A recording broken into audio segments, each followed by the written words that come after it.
Hello guys, welcome to my channel simple study. आज मैं एक और वीडियो लेके आई हूँ पार्ट सेकंड फ्रेंच रेवोल्यूशन से रिलेटेड। आइए अब हम शुरू करते हैं कि इस चैप्टर में क्या है उसके आगे। तो क्रांति की शुरुआत कि भाई जब फ्रांस में क्रांति की शुरुआत हुई थी वो कब हुई थी और किस कारण से हुई थी। तो लुई 16वें ने सामंत जनता पर काफ़ी ज़्यादा अधिकार दबाव डाला। ठीक है, काफ़ी ज़्यादा उन्होंने क्या था, आर्थिक दबाव डाल दिया था। उसके बाद प्राचीन राजतंत्र के अंतर्गत फ्रांस साम्राज्य अपनी मर्जी से कर नहीं लगा सकता था कि जैसे जैसे राजतंत्र आता गया तो जो राजा के पास पावर थी उसकी वजह से वो कर नहीं लगा सकते थे, और इसी के लिए उसे स्टेट जनरल की बैठक बुलाकर नए करों ने अपने प्रस्तावों पर मंजूरी लेनी पड़ी।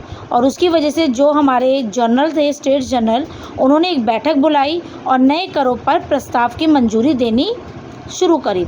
उसके बाद है, उस समय लुई 16 ने परिस्थितियों से मजबूर होकर देश की आर्थिक स्थिति को सुधारने के लिए तुर्गो नाम के व्यक्ति को वित्त मंत्री के पद पर नियुक्त किया। तो भाई इसमें मंत्री आ गया था, मंत्री का नाम क्या था, तुर्गो। ठीक है, उसके बाद तुर्गो आ गया था। तुर्गो जो थे 1774 ईस्वी से 1776 ईस्वी तक फ्रांस की वित्त मंत्री रहे।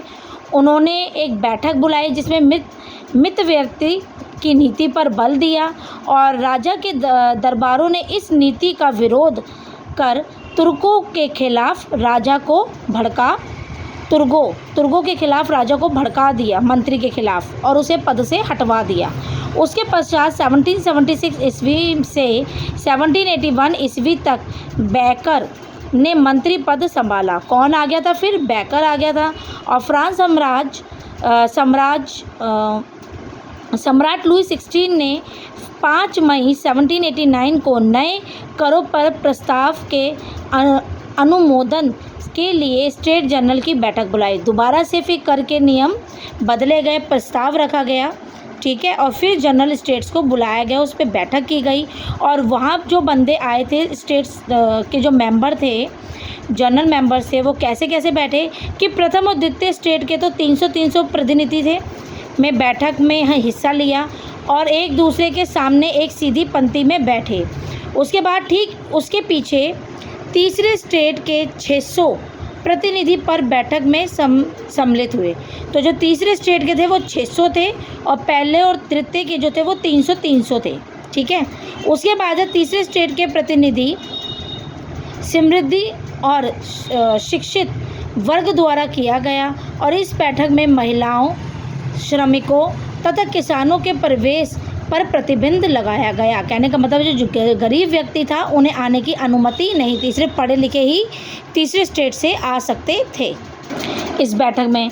इसके बाद 40,000 पत्रों के माध्यम से शिक्षकों तथा मार्गों की एक सूची बनाई गई और जिसका प्रतिनिधि द्वारा प्रस्तुत किया गया। कहने का मतलब है कि 40,000 पत्र आए थे और उस चीज़ को फोकस किया गया कि किसमें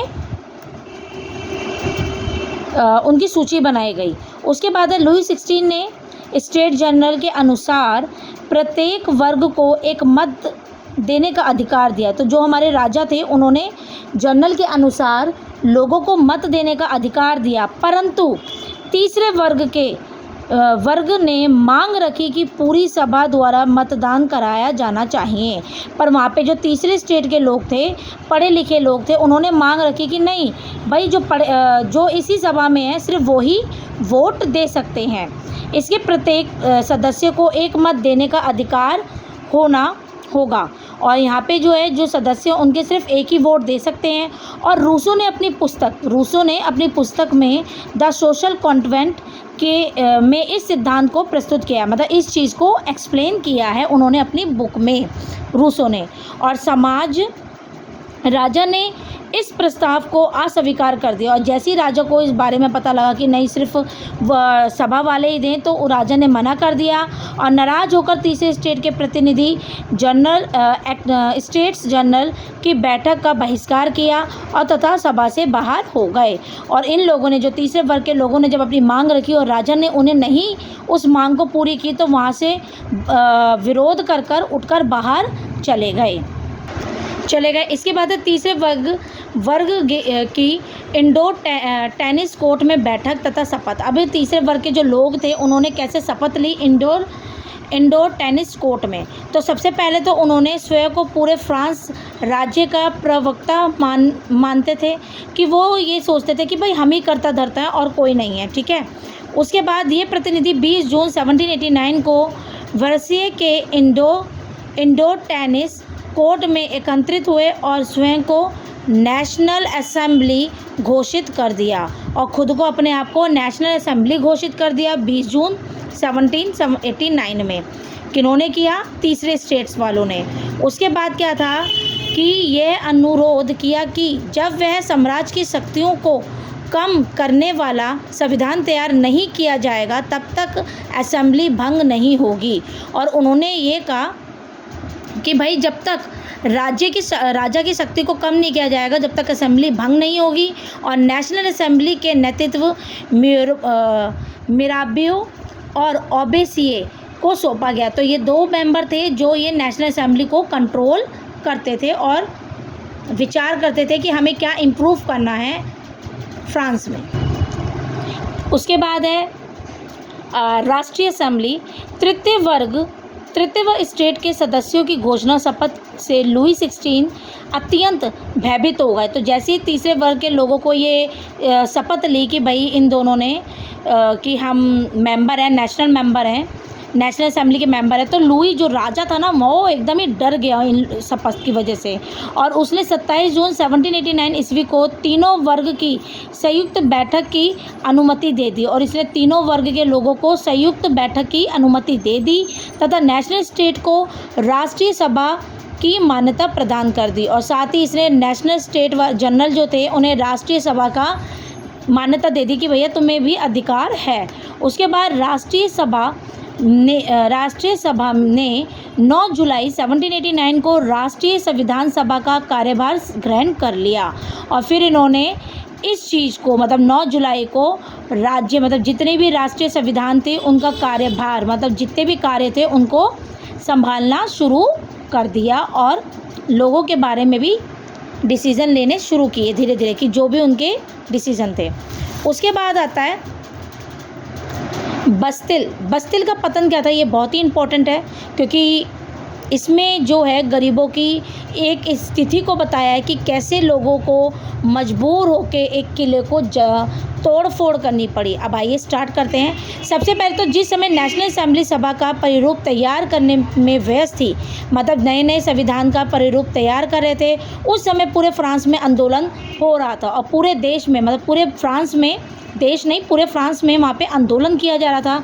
कड़ाके की ठंड के कारण फसल समाप्त हो गई थी और पव रोटी की कीमत आसमान छू रही थी। ठीक है, महंगाई मतलब जो ब्रेड थी उनकी उसकी कीमत उसके जो प्राइस थे वो बढ़ गए थे और बेकरी मालिक परिस्थिति का लाभ उठाकर जमाखोरी में लगे थे। बेकरी की दुकान पर महिलाएं लंबे इंतज़ार के कारण धैर्यहीन हो गई थी। भाई जब वहाँ पे एक तो लंबी लाइन थी, वहाँ के मालिक बहुत ज़्यादा पैसा लेने पे लगे हुए थे और इतनी लंबी लाइन थी दुकान पे जहाँ लेडीज़ों की लाइन लगी हुई थी और वो अपने धैर्य को ख़त्म कर चुकी थी। और बेकरी की दुकान पर महिलाओं ने गुस्से में आकर दुकान को तोड़ फोड़ दिया और जिस तरीके से वहाँ पे लंबी भीड़ थी और लोगों को प्रॉपर मतलब गुस्सा आ रहा था, उसके कारण उन्होंने उस दुकान को ही तोड़फोड़ कर दी। दूसरी ओर राजा ने सेना को शहर से प्रवेश करने का आदेश दे दिया और 14 जुलाई को रूसाई भीड़ ने बस्तिल पर धावा बोलकर उसे नस्तबूंद कर दिया, मतलब उसे तोड़फोड़ कर दिया। कब उसको मतलब किले को मतलब तोड़ा था 14 जुलाई को।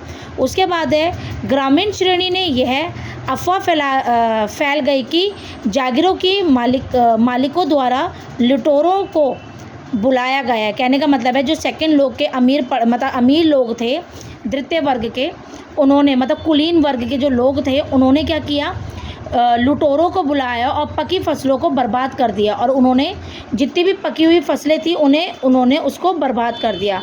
और इस अफवाह से के डर से 14 जुलाई 1789 को किसानों ने कुलीन और बेल्चों से गांव में स्थित ग्रामीणों किलों पर आक्रमण कर दिया, और जो भी गरीब लोग थे उन्होंने किले पर, इस कारण कि भाई उनकी फसलें ख़राब की कर दी गई हैं, इस कारण उन्होंने उस किले पर आक्रमण कर दिया, युद्ध करा, तोड़फोड़ करी, और उन्होंने अन्न भंडार को लूट लिया और सभी दस्तावेज को जला दिया, और जितने भी अन्न था वहाँ पे खाने पीने का सामान था उन सबको तो लूट लिया, और साथ में जितने भी दस्तावेज थे, जितने भी इम्पोर्टेंट कागज़ थे उन्हें जला दिया।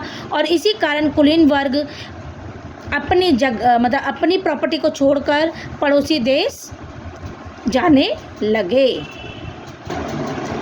बस्तिल के पतन का परिणाम। अब परिणाम जब वो पतन मतलब जब ये युद्ध सोचा, लड़ाई करी, झगड़ा किया, तो उसके बाद उसका क्या परिणाम निकला, तो उसमें निकला कि इतने विध्वंस कृत्यों से घबराकर लुई 16 ने अतः नेशनल असेंबली को मान्यता दे दी। भाई जितना भी उनको ये इन्फॉर्मेशन मिली राजा को कि भाई बस्तिल में ऐसी घटना हुई है, तो जो हमारे राजा थे फ्रांस के वो घबरा गए और उन्होंने नेशनल असेंबली को एक मान्यता दे दी और स्वीकार किया कि उनकी सत्ता अब पहले से संकुचित रहेगी। कहने का मतलब है कि उन्होंने एक दिलासा दिया कि भाई जो मैं कर रहा हूँ वो सही कर रहा हूँ, ठीक है।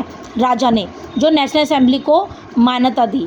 फ्रांस में 4 अगस्त 1789 की रात को असेंबली ने करों, कर्तव्य और बंधनों वाली समानती व्यवस्था के अनुमूलन की घोषणा की। कहने का मतलब है कि जितने भी उनके कर थे, कर्तव्य थी, वंदना समानती थी, उन पे उन्होंने उस चीज़ को घोषित किया लोगों के सामने कि भैया क्या सही है क्या नहीं है।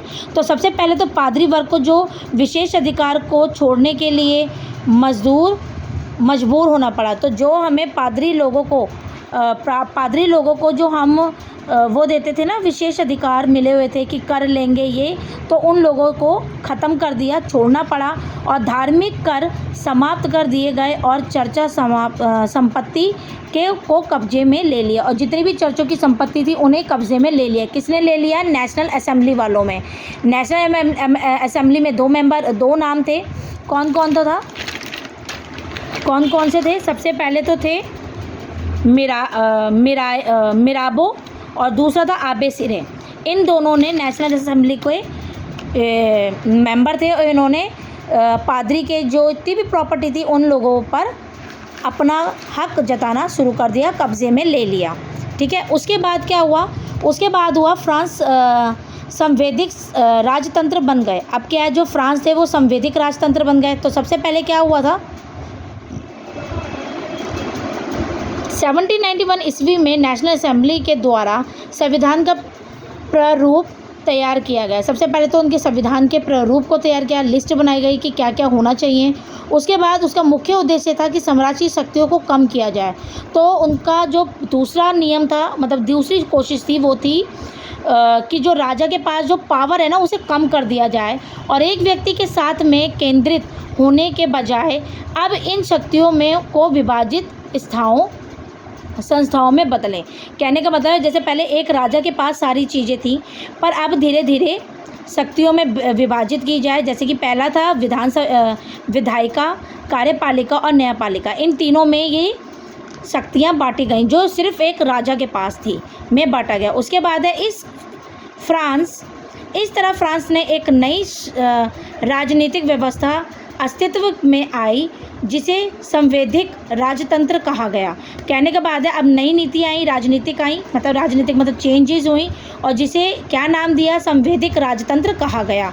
और 1791 ईस्वी के फ्रांस संविधान के तहत कानून बनाने की अधिकार केवल नेशनल असेंबली को प्राप्त था। कहने का मतलब है जो भी चेंजेस या कुछ भी नए नियम होने चाहिए थे वो सिर्फ नेशनल असेंबली वाले लोगों के पास ही थे।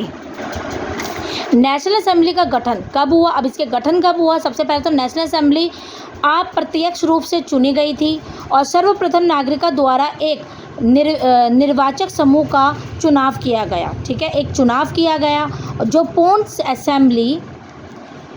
असेंबली के सदस्यों को चुनता था, जो सिर्फ नेशनल असेंबली वाले सदस्यों को ही चुनता था, और इसमें सभी नागरिक मतदान नहीं कर सकते थे। 25 वर्ष से अधिकार आयु के ऐसे लोग को मताधिकार प्रदान किया गया जो अपनी 3 दिन की मजदूरी के बराबर कर अदा करते हों।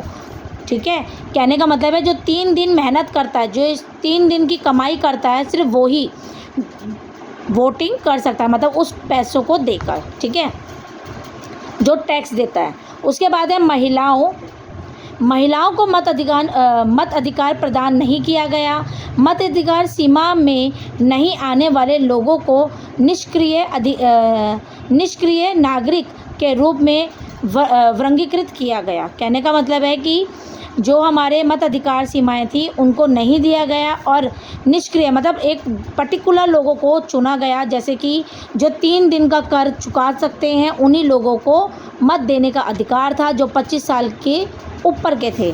उसके बाद है असेंबली का सदस्य बनने के लिए करदाता का उच्च स्थिति में होना व्यक्ति के लिए अनिवार्य बना दिया गया था। कहने का मतलब है कि जो हमारे इसमें अगर हमें असेंबली में मेंबर बनना था तो हम उसी बंदा बन सकता था, करदाता, जो उच्च स्थिति है, मतलब जो पैसे वाला था, और आराम से अनिवार्य बना दिया गया। कहने का मतलब है कोई भेड़ चक्री वाला ना बंदा आ जाए, तो उसमें एक लिमिटेशन लग दी कि भैया जो प्रॉपर अपना टैक्स दे सकता है 3 दिन का प्रॉपर जो भी है, वो ही असेंबली का सदस्य बनने के लिए तैयार हो सकता है। तो आई होप आपको मेरा इतना ये पार्ट समझ में आया हो फ्रेंच रेवोल्यूशन का। ये फ्रेंच रेवोल्यूशन के नोट्स हैं, सेकंड पार्ट। आई होप आपको समझ में भी आया हो कि जो इस पार्ट में है।